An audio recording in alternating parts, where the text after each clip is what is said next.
Just weeks after a joint venture deal saved TikTok from being banned in the U.S., there are serious questions about how TikTok U.S. is being run. Users and watchdogs are accusing TikTok U.S. of censoring content in the United States. They say posts about the deadly shootings by federal agents in Minneapolis, as well as those relating to the late child sex offender Jeffrey Epstein, are being suppressed. It was only recently that TikTok's new ownership structure took effect, and only shortly after that when users began noticing something unusual on the platform. So this is how it should appear. The latest video under my 3 pinned videos is the ICE shooting analysis. But this is what my page looks like according to people who message me. And even weirder, this is how it appears in their watch history, a blank square. The red X mark is just them pointing it out to me. Stephen Cash is a former intelligence official who now manages a watchdog focused on democracy and who himself experienced posting difficulties.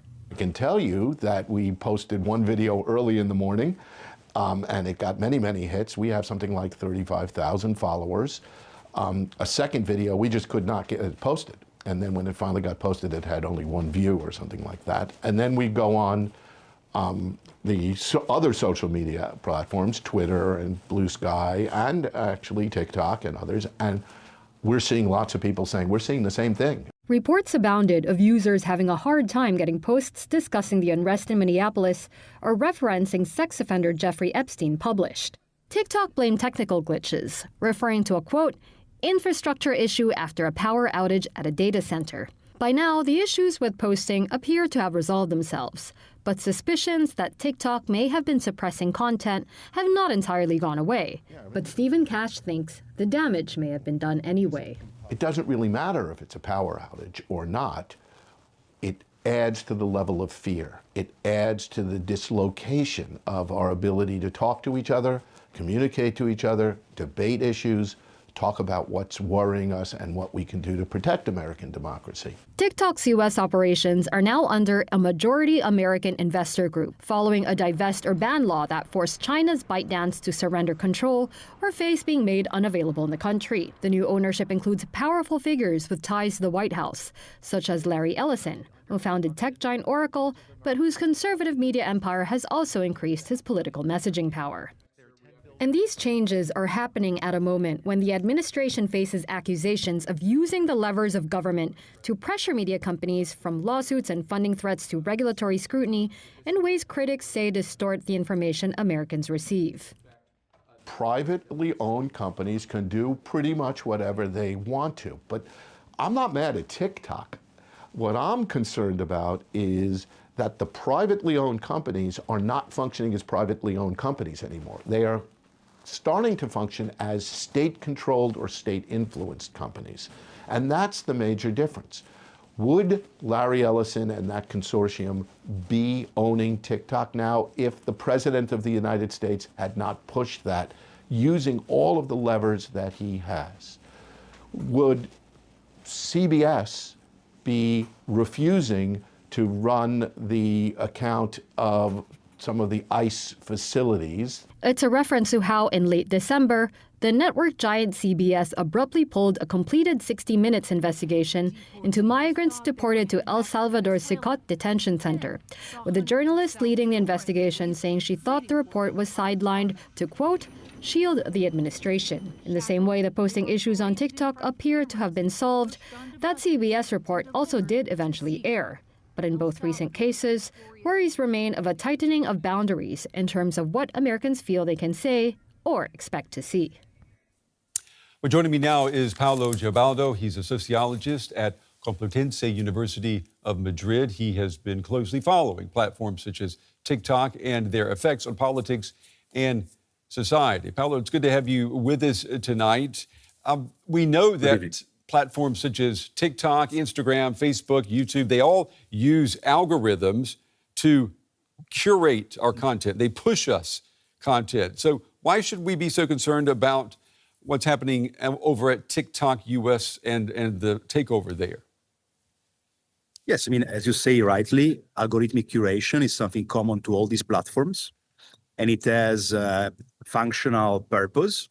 It is about reducing the amount of content to a sizable amount, I mean, to an amount which we can manage. Otherwise, it would be too much, all the content that is there.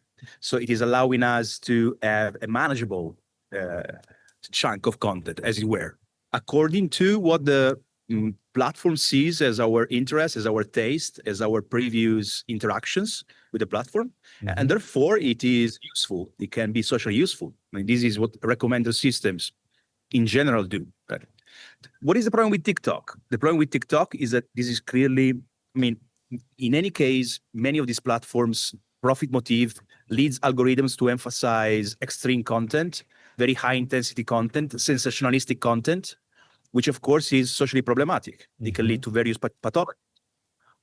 More so with TikTok, US, DS, which is this weird joint venture, Kungkwango, it's not clear what it is even, where there is also clearly a political agenda behind. Because what Trump has done was exploiting the moment, exploiting the opportunity to install at the control of TikTok a number of allies of his, I mean, people who have donated for Trump, people who have declared their support for Trump and Netanyahu and other global right figures. So, Paolo, there is also a political agenda besides the normal agenda. You don't think then, you don't believe the reason that TikTok US is giving us, saying that it was a data center losing its power that caused certain content to disappear? I mean, of course, to make a certain assessment of that, you would need time and you would need data that I don't possess. But there are allegations made by lawmakers, made by the governor of California, Newsom, made by many users, a number of suspicious behaviors and events on the platform that have been reported, which contribute to this crisis of trust around the platform, which, I mean, of course, will need to be verified once we have more firm data, but it is not irrational as such. But in the sense that, again, it seems too obvious, though, doesn't it?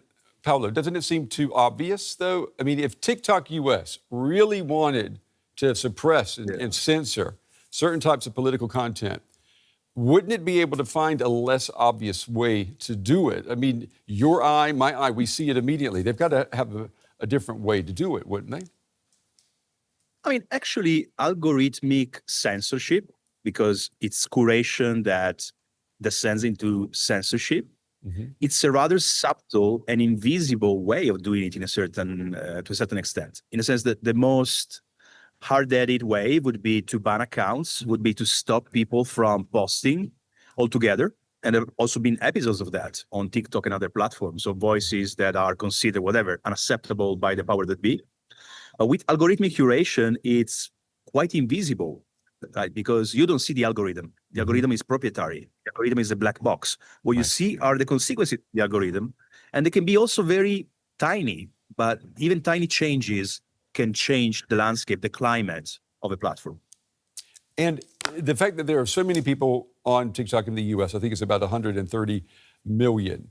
The reaction in recent days, it shows us, though, that there are too many eyes watching, and it shows us also that the users whose content has disappeared, that they will not let TikTok get away with this, right? I mean, TikTok may say it was a power outage, but the users, they're not going to let this die. Or how do you see it? I mean, it is a very influential platform. It is not the top one, but it is one of the top three, more or less. I mean, it depends, it changes, but it is extremely influential, especially with young people. And it has been extremely influential in the last election campaign. I mean, Trump himself celebrated that, according to him, TikTok was what won it for him. And he made a great celebration of the fact that he saved TikTok and that now young people owe him because he did that. And again, it's not a matter of simply verifying things. I mean, there are many episodes, many events that accumulate and that build into this crisis of trust. I mean, when you see that all these media are controlled by right-wing people, I mean, Larry Ellison is controlling also all news media. Larry Ellison, that there is a new he was the creator of Oracle, that's right. He's now, I guess, co-owner or part owner of TikTok US. Exactly. He's the CEO of Oracle, the owner of other news media, the owner of broadcasting. So what you see is a pervasive control over both old media and new media, which means that both the information sources and the spaces of discussion are now in fewer and fewer hands. And I think young people, users more broadly, have very good reasons to be worried about what is going on. Paolo, before we run out of time, I just want to ask you, if we can't get our hands on the algorithm, you say it's property anyway, it's a black box. How can any prosecutor, any investigator, the FBI, for example, how can they then put together a case based on a claim that TikTok or another platform have manipulated an election? I mean, if we can't access the algorithm, how can we prove intent to manipulate? I mean, there are various digital forensics techniques that can be used that are generally kind of described as reverse engineering. Namely, say you have a big account, whenever you post, you get minimum 10,000 views. Suddenly you get 1,000 views. What is going on? I mean, you didn't change the content, you didn't change the style, you didn't change the timing of the post. Something strange is afoot. So by collecting of that information, you can show with quite a good margin of proof that something strange is going on there.